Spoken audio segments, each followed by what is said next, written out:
నమస్తే, welcome to ARK TV. Senior హీరోయిన్లపై మనసు పారేసుకుంటున్న హీరోలు. అక్కినేని నాగార్జున సంక్రాంతి బరిలో నిలిచి నా సామిరంగా మూవీతో హిట్ అందుకున్నాడు. ఆ మూవీ ఫ్యామిలీ ఆడియన్స్ను బాగా మెప్పించింది. కుర్ర హీరోలతో సీనియర్ హీరోలు పోటీ పడుతూ తెలుగు ఇండస్ట్రీలో సినిమాలు చేసుకుంటూ పోతున్నారు. చేతిలో 4-5 సినిమాలు పెట్టుకొని ఒక్కొక్కటే విడుదల చేస్తూ వస్తున్నారు. ప్రస్తుతం టాలీవుడ్ మెగాస్టార్ చిరంజీవి చేతిలో 3 సినిమాలున్నాయి. అలాగే బాలయ్య చేతిలో 2 సినిమాలున్నాయి. వెంకీ 2 సినిమాల్లో నటిస్తున్నారు.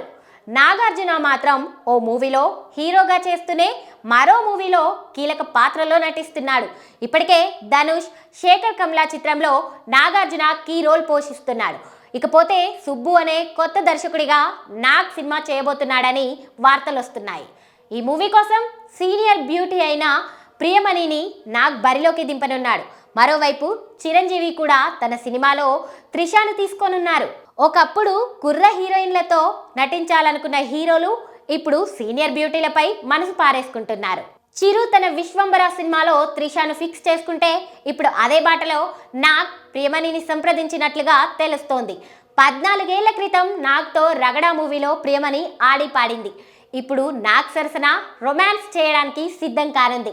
ప్రస్తుతం నాగ్ చేస్తున్న సినిమా సీరియస్ కోర్ట్ డ్రామాగా తెరకెక్కనుందని టాక్ వినిపిస్తోంది. ఇందులో ప్రియమణి ఉందా లేదా అనేది తెలియాలంటే మరికొంతకాలం ఎదురు చూడాల్సిందే మరి.